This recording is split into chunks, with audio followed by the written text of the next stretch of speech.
Bienvenidos a la guarida. Si estás aquí, es porque sabes que bajo la superficie de la vida cotidiana siempre acecha algo más oscuro, algo más fascinante. Prepárense para dejar atrás las noticias superficiales y adentrarse en los archivos olvidados.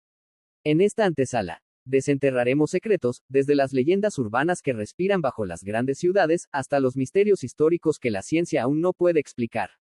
Hoy, vamos a empezar a excavar en una historia que se susurró en los rincones más fríos de Finlandia, la verdad o el mito detrás de una pieza de horror analógico que aterrorizó a una generación. ¿Están listos para encender el reproductor? Empecemos. La cinta de la oscuridad de Turku. En el invierno de 1998, las noches en Turku eran largas y pesadas. Los jóvenes se congregaban en sótanos mal iluminados, alimentados por café barato y el zumbido constante de los módems. Fue en uno de esos sótanos, en un foro anónimo de discusión, donde Mikko encontró la primera mención. Se hacía llamar, el tesoro de V. El rumor era un susurro digital, existía una cinta VHS que contenía algo más que gore de película, contenía un hecho consumado. Un asesinato real, filmado en algún lugar entre los fríos edificios de apartamentos de la ciudad. Mikko, un estudiante de ingeniería fascinado por lo macabro, no lo creyó. Hasta que Jonas, un tipo que se consideraba un experto en leyendas locales, apareció. No está en un videoclub, tecleó Jonas una noche. Viene de abajo. La primera copia es de una escena. Dicen que es un snuff aficionado, grabado con una vieja cámara Sony en un piso de la calle Pilahati. El asesino no se ve. Solo la víctima, el ruido, y el color. El color. Ese fue el detalle que se convirtió en el gancho de la leyenda. La oportunidad llegó 2 semanas después. Un conocido de Jonas afirmó tener una copia de tercera generación. El intercambio se hizo en un coche congelado, cerca del puerto. La cinta era negra y sin etiqueta, pesada como un ladrillo. El vendedor advirtió, con la voz apenas audible, una vez que la ves, ya no es solo una cinta. Está en tu cabeza. Mikko y Jonas la llevaron al apartamento de Mikko. La luz exterior era un gris enfermizo. Insertaron la cinta. El VCR hizo el ruido de arrastre familiar. Al principio, solo había interferencia granulada. Luego, la imagen se estabilizó en un ángulo bajo, mirando hacia el techo. La luz era amarillenta, de una lámpara antigua. Se oía el eco del tráfico lejano. Entonces, el sonido comenzó, un goteo rítmico que parecía no tener relación con la escena. La cámara permaneció inmóvil. No había música de terror, ni gritos dramáticos. Solo el goteo y, finalmente, un ruido sordo, como algo pesado cayendo sobre una alfombra. La única indicación visual de lo que acababa de pasar era el cambio sutil en el color de la alfombra, que pasó de un marrón sucio a un tono carmesí oscuro que se extendía lentamente bajo el borde inferior del encuadre. La grabación duró solo 3 minutos y 21 segundos. Mikko apretó stop. No fue el gore lo que los petrificó, fue la mundanidad de la escena. Era tan aburrida, tan real. El horror estaba en el conocimiento de lo que el sonido significaba, y de que la cámara simplemente había registrado el crimen como si filmara un plato de comida. Esa noche, Mikko borró los archivos de la web. Guardó la cinta en una caja y la escondió. Nunca la mostró. Pero el goteo rítmico y el lento avance del color carmesí quedaron grabados en su mente.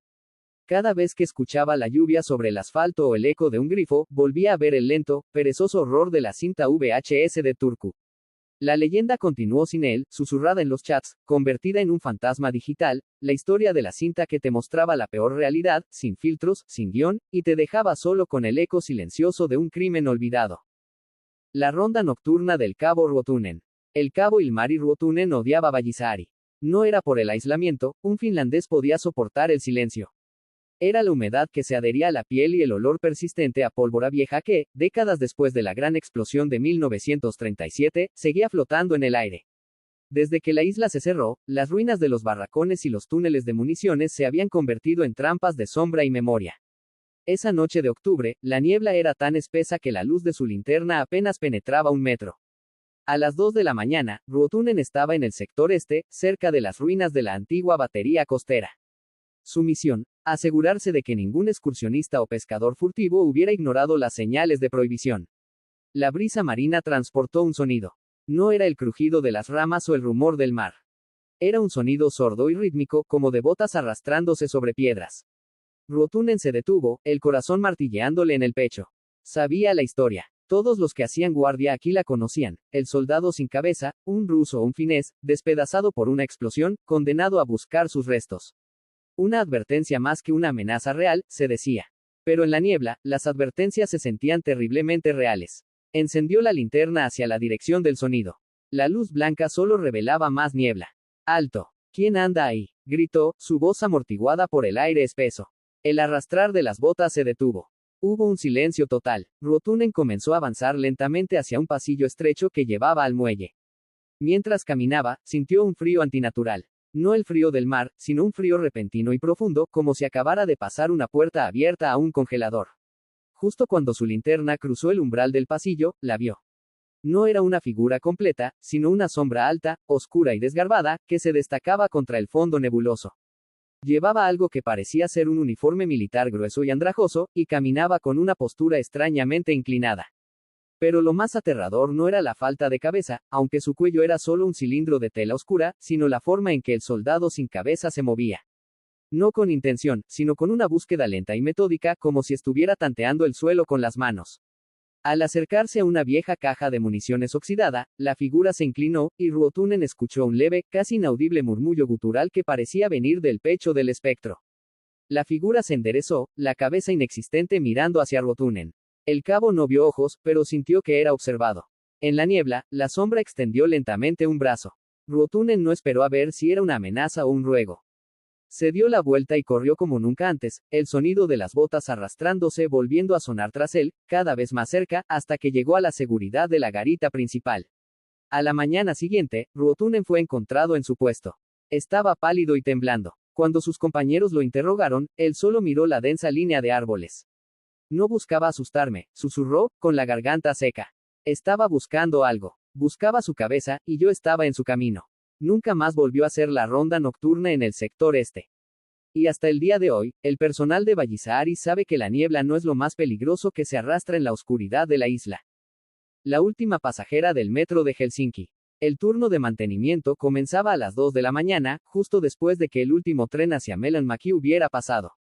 El silencio era el verdadero terror del metro de Helsinki, un silencio cavernoso, amplificado por las luces de mercurio que parpadeaban sobre las vías vacías. Harry y Sami eran el equipo de esa noche, encargados de inspeccionar la sección de túnel que pasaba por la estación central. Dicen que le gustaba este tramo, murmuró Sami, ajustando su casco. Se refería, por supuesto, a la Moma, abuela. La leyenda era obligatoria para cualquier novato. Una anciana, muerta en las vías hacía décadas, algunos decían que fue un suicidio, otros, un accidente en las frías mañanas de invierno. Es solo aire frío y resonancia, dijo Harry, el veterano, aunque la humedad le erizó los pelos de la nuca. Caminaron sobre las balastas, con las linternas cortando la oscuridad. El aire era pesado, con el olor a ozono y metal. De repente, Sami se detuvo. ¿Escuchaste eso? Harry se quedó quieto. Sí, un sonido diminuto, pero inconfundible, resonaba desde el túnel de servicio adyacente, un toser seco y quebradizo, como el de una persona mayor con un resfriado crónico. Un conducto de ventilación, dijo Harry, tratando de convencerse a sí mismo. Los conductos no tosen, Harry. Continuaron, ahora con el ritmo cardíaco acelerado. La leyenda decía que la Moma se manifestaba cuando las vías estaban más vacías, a menudo en el último vagón que se alejaba o en los túneles después del cierre. Ella no era violenta, solo eternamente sola y buscando calor. Al llegar a un pequeño nicho de seguridad, un área de descanso para los trabajadores, Harry iluminó el banco de metal. No había nada. Pero en el suelo, vio algo que no pertenecía. Una madeja de lana gris caída al suelo, junto a 2 palillos de tejer de metal. Esto no es nuestro, dijo Sami, levantando la madeja. Estaba fría al tacto, pero el olor era lo perturbador, un débil aroma a café fuerte y menta, el aroma de una abuela. En ese instante, una figura se materializó al final del túnel. No se movía, solo estaba allí, parada junto a las luces rojas de un semáforo de señalización.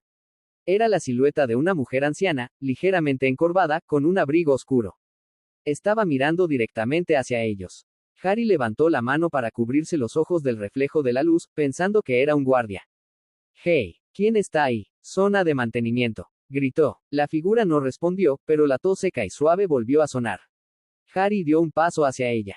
Y fue entonces cuando notó el detalle más espeluznante, la luz de su linterna, que debería haber revelado el rostro de la anciana, se hundía en su figura como si estuviera hecha de humo o niebla densa. No había reflejo, no había textura. Antes de que pudiera gritar, la figura pareció dar un paso lateral, disolviéndose sin prisa en la oscuridad del túnel de servicio. El toser cesó. La madeja de lana se deslizó de la mano de Sami y cayó a las vías. Harry y Sammy terminaron su trabajo en silencio, sin volver a mirar hacia el extremo del túnel. Cuando llegaron a la superficie, la madeja de lana se había quedado en el suelo del túnel. Se dice que el fantasma de la abuela todavía viaja en la última corrida del metro, buscando quizás su bufanda, quizás su hogar, o tal vez solo un poco de compañía en la oscuridad. Y si estás trabajando solo en el metro de Helsinki después de medianoche, puede que escuches su tos. Y con esto, llegamos al final de nuestro descenso a la oscuridad fría de Finlandia. Hoy hemos aprendido que los terrores no se limitan a los cuentos de hadas. Los miedos modernos se arrastran en el día a día. Primero, el horror silencioso y mundano capturado en el magnetismo de la historia de la cinta VHS de Turku. Una grabación que nos recuerda que lo real puede ser más aterrador que cualquier ficción. Luego, navegamos hacia la niebla de Vallisari, donde el soldado sin cabeza aún hace su ronda espectral, buscando lo que perdió entre los ecos de las viejas explosiones. Y por último, nos quedamos en la penumbra de la capital, sintiendo el escalofriante susurro y la tos solitaria del fantasma de la abuela en el metro de Helsinki, la última pasajera que nunca llega a casa. Recuerden, la próxima vez que el tren se detenga de forma inesperada o sientan un frío repentino en un pasillo vacío, no es solo el viento o un error técnico. Podría ser la moma, o el fantasma de un soldado, o quizás, solo quizás, el eco silencioso de algo que nunca debió ser filmado. Yo soy Enigma del pasado y hasta nuestro próximo viaje a lo desconocido, mantengan sus luces encendidas y, por favor, revisen bien sus copias de VHS. Nos vemos en la próxima.